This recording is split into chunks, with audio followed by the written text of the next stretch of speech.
오늘 우리에게 주시는 하나님의 말씀은 신명기 14장 22절과 23절 말씀이에요.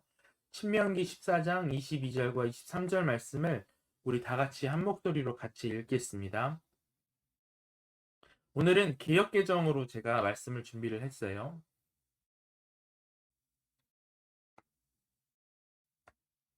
자, 다 찾았나요?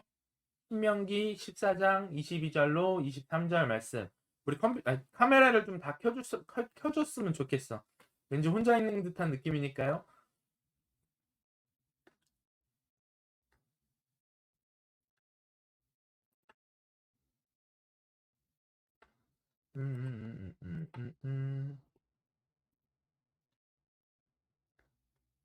자, 다 찾았으면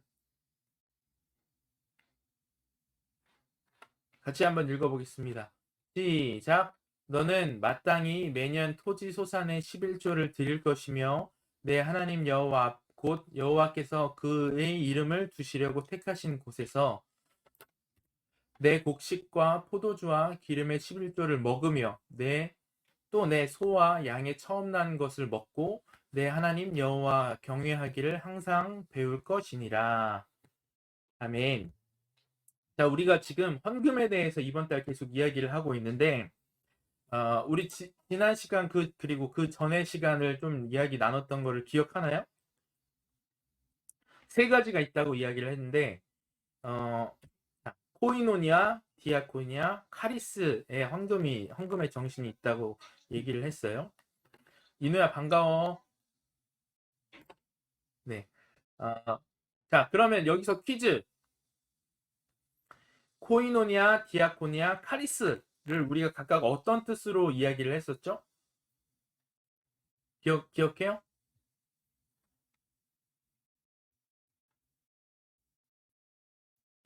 자, 코이노니아는 무슨 뜻일까? 자, 심심하니까 여기서 선물을 또 맞힌 사람 선물을 주도록 하겠습니다. 채팅이 어디 갔죠? 사귐이요. 코이노니아, 사귐. 정답입니다. 이현이, 은찬쌤, 이거 체크해서 선물 좀 나눠주세요.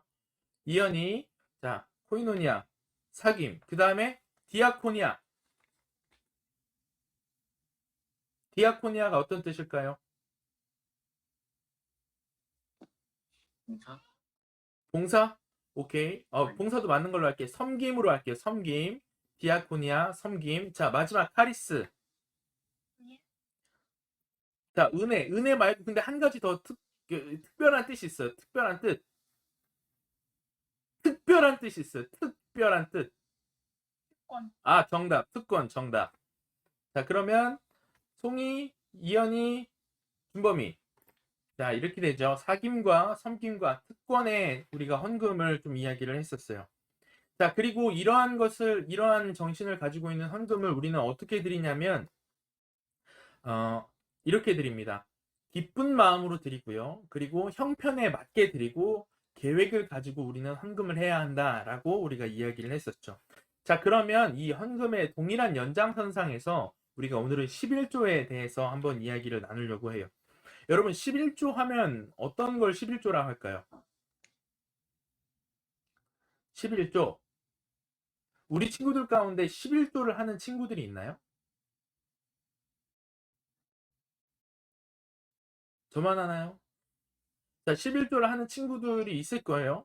우리가 흔히들 이 11조에 대해서 어떻게 생각을 하냐면, 우리가 가지고 있는 소득이나 재산의 10개 중에 1개, 그러니까 10분의 1을 하나님께 바치는 것으로 우리가 알고 있어요. 그래서 우리가 소득이 있으면 거기에서 10분의 1을 떼어서 두었다가 하나님 앞에 드리는 거. 그런데 이 11조에 관해서 우리가 이렇게 알고 있지만, 교회에서도 11조는 꼭 해야 돼 라는 이렇게 교육들을 많이 하죠. 근데 구약 성경이나 신약 성경에 쓰여 있는 것을 보면 우리가 일반적으로 알고 있는 11조와는 조금 다른 이야기들이 많이 담겨져 있습니다. 오늘은 좀 그 얘기를 하고 그 다음에 11조 정신이 무엇인가, 그리고 오늘날 우리가 11조를 한다는 것은 어떠한 의미가 있는가를 한번 같이 생각을 해보려고 해요. 의외이지만 교회에서 11조를 굉장히 많이 강조하지만 성경에서는요, 이 11조에 대해서 이야기가 그렇게 많이 등장하고 있지는 않아요. 가장 먼저 이 11조가 등장하는 게 창세기에 나오는 말씀인데 창세기 14장 20절에 아브라함이 전투를 치른 후에 멜기세덱이라는 하나님을 섬기는 왕 제사장을 만나게 돼요. 바로 그 멜기세덱에게 자신의 재산의 10분의 1을 드리는 장면이 등장을 합니다. 이게 11조가 제일 먼저 등장하는 거예요. 처음 성경에서 등장하는 장면인데요. 그리고 또 다음에 어디서 이제 그 11조가 등장을 하냐면 창세기 28장에 보면 야곱이 베델이라는 곳에서 하나님 앞에 11조를 드리고 서약을 합니다. 자, 여기에서 드러나는 11조의 의미가 뭘까? 바로 아브라함이 전투 후에 내가 전투에서 이길 수 있었던 것은 내 힘과 능력이 아니라 하나님의 은혜입니다. 라는 그런 고백.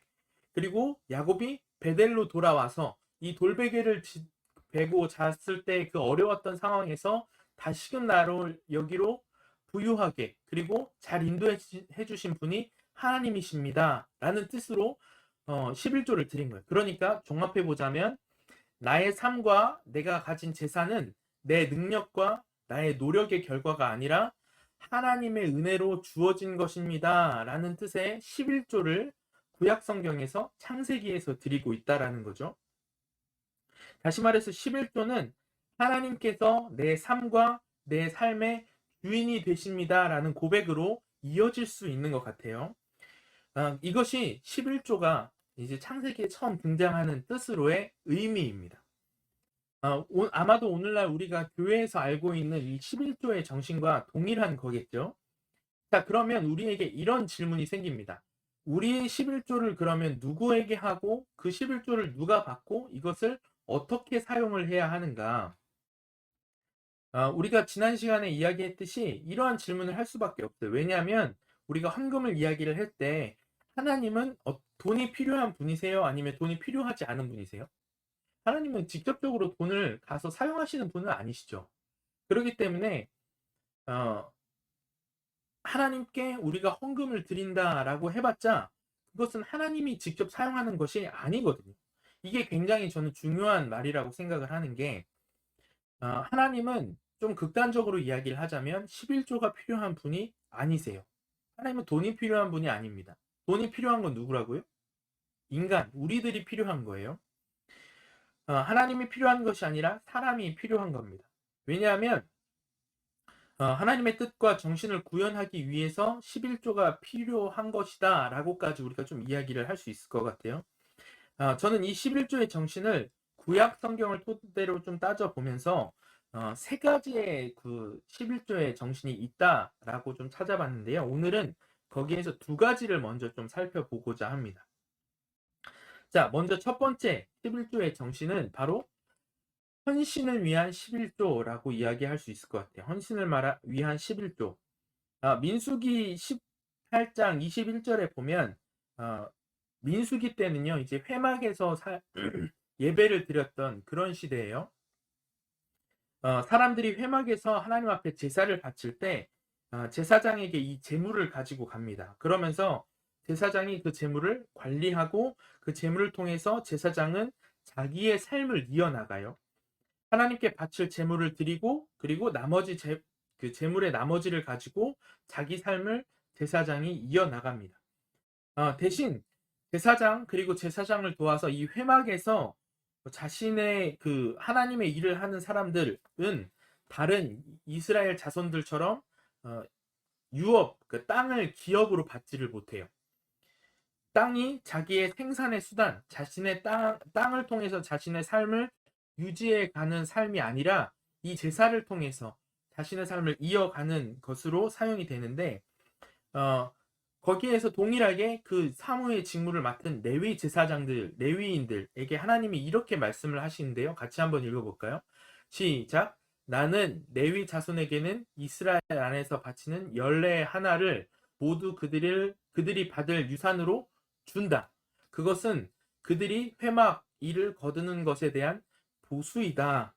자, 이렇게 이야기를 하고 있어요. 이건 역시 무슨 뜻이냐면 레위 지파 사람들 그리고 제사장들은 어떤 특별한 직업이나 생산하는 땅을 받지 않고 오로지 하나님의 일을 하는데 헌신한 사람들이거든요. 그러니까 하나님을 섬기고 하나님을 아름답게 하고 하나님의 뜻을 이 땅에 펼치는 데에 헌신한 사람들입니다. 이 사람들을 위해서 11조를 하나님께서는 사용하라라고 이렇게 민수기에서 이야기를 하고 있는 거예요. 자, 그렇다면 우리들에게 그러한 질문이 들죠. 그러면 오늘날 이 그 예배를 준비하는 목사님들에게만 이것이 주어지는 겁니까? 그것은 아닙니다. 어, 저는 좀 이렇게 이야기를 하고 싶어요.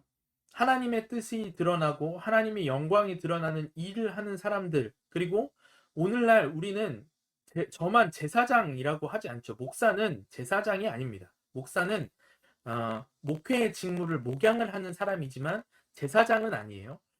성경에서 여기에서 제사장이란 뜻은 저와 여러분들이 모두가 하나님 앞에 거룩한 제사장이고 거룩한 나라고 하나님의 소유된 백성이라는 뜻에서 이야기를 하는 겁니다. 그러니까 이 11조라는 것을 우리가 사용할 때 교회에서 전담으로 목회를 하고 있는 목사들에게만 해당되는 것이 아니라 하나님의 이름을 높이고 하나님의 일들을 행하는 사람들에게 그 금액이 사용된다라는 것까지 저는 펼쳐지고 그 일이 뜻이 이어질 수 있다라고 이야기하고 싶어요. 자, 그러면 또 성경에서 11조를 왜 하는지, 언제 하는지, 그리고 누구를 하는지에 대한 이야기 중에서 두 번째 본문은 오늘 읽은 신명기 14장 22절부터 27절까지의 말씀을 이제 가지고 이야기를 목사님이 할 건데, 한 절씩 계속 읽으면서 같이 설명을 해볼게요. 22절 말씀입니다. 당신들은 해마다 밭에서 거둔 소출의 11조를 드려야 합니다. 해마다 밭에서 거둔 것에 11조를 드려야 하는데 그럼 어떻게 드리느냐? 당신들은 곡식과 포도주와 기름의 11조를 처음 난 소와 양의 새끼와 함께 주 당신의 하나님이 자기의 이름을 두려고 택하신 곳으로 가서 주님 앞에서 먹어야 합니다. 자, 주님의 이름을 두려고 택하신 장소. 이때는 이제 성전이 없었으니까 회막이겠죠. 그리고 성전이 만들어지고 나서 그 장소가 이제 성전으로 바뀐 거예요. 그리고 그곳에 가서 그것을 주님 앞에서 어떻게 하라고요? 먹으라는 거. 되게 특이한 질문이죠. 그 다음에 이어지는 말은 이렇게 함으로써 당신들은 당신의 하나님을 두려워하는 것을 배우게 됩니다. 라고 써져 있어요. 자, 11조가 뭐 하는 것인가? 신명기에서는 이렇게 해석을 하고 있는 거예요. 여기에서는 하나님께서 베풀어 주신 재산의 10분의 1을 가지고 회막, 주님 앞에서, 그러니까 회막이나 성전으로 가서 그것을 먹는 거예요. 그리고 왜 먹는가? 하나님을 두려워하는 것을 배우기 위해서 그렇대요. 자, 여기에서 두려워하다라는 뜻은 히브리어로 야레라고 하는 단어인데 이것을 개역 개정과 공동 번역에서는 좀 다르게 번역을 하고 있어요. 어떻게 번역을 하고 있냐면 경외하다 혹은 공경하다. 자, 다시 말해서 하나님을 공경하는 법을 배우기 위해서 하나님 앞에 11조를 바치고 그것을 먹으라라고 이야기를 하는 거예요. 자, 그리고 다음의 말씀이 이렇게 주어집니다. 그러나 주 당신의 하나님이 그의 이름을 두려고 택하신 곳이 당신이 있는 곳에서 너무 멀고 가기가 어려워서 그것을 가지고 갈 수 없거든. 당신들은 그것을 돈으로 바꿔서 그 돈을 가지고 주 당신들의 하나님이 택하신 곳으로 가서 그 돈으로 마음에 드는 것을 사십시오.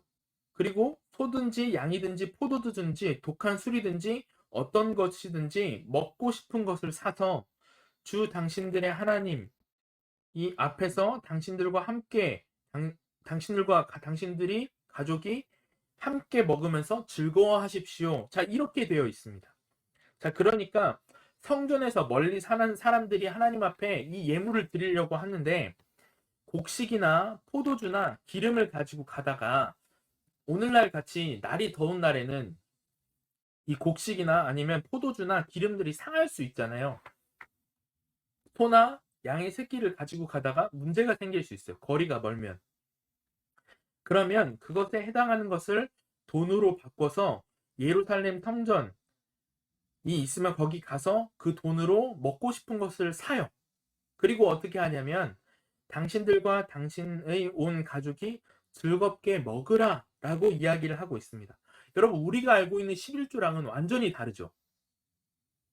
우리가 알고 있는 11조랑 완전히 달라요. 그리고 27절에 이렇게 되어 있습니다. 그러나 성 안에서 당신들과 함께 사는 레위 사람은 유산도 없고 차지할 목도 없는 사람들이니 그들을 저버리지 않도록 하십시오. 라고 되어 있습니다. 자, 여기에서 우리가 배울 수 있는 거, 여기에서 말하는 11조를 하는 이유는 바로 하나님을 공경하는 법을 배우기 위해서, 하나님을 공경하는 법을 배우기 위해서예요. 우리가 어떻게 배울 수 있냐면 하나님을 인정하고 그리고 나와 내 가족이 하나님 앞에서 하나님, 우리가 그리고 우리 가족이 하나님께서 돌봐주셔서 이렇게 화목하게 즐겁게 삽니다. 기쁘게 삽니다. 라고 고백하면서 하나님이 베풀어 주신 음식들을 앞에 두고 즐겁고 행복하게 먹는 거예요. 이것이 11조의 두 번째 정신입니다. 자, 그러면 우리가 오늘날 교회에서 이 정신을 어떻게 이어갈 수 있을까?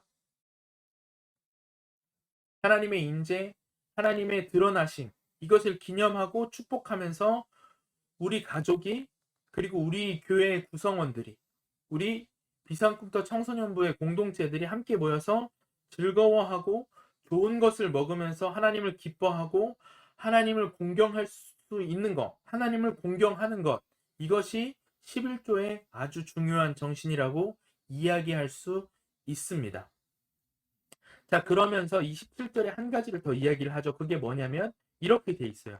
성 안에서 유산도 없고 차지할 몫이 없는 사람들, 그리고 이렇게 기쁜 자리가 가능해 주시도록 하신 하나님, 이 하나님을 위해서 헌신하는 레위 사람들, 그들을 잊지 말아라. 그것은 자신들이 지금 누리고 있는 11조의 일부를 그들을 위해서 사용하라라는 말이죠. 전부 다 먹는 게 아닙니다. 그 몫의 일부를 레위인을 위해서 따로 비축해 주거나 떼어 주라라고 이야기를 하는 거예요. 여기서 이러한 11조의 정신을 저는 축제의 11조라고 이야기할 수 있을 것 같아요.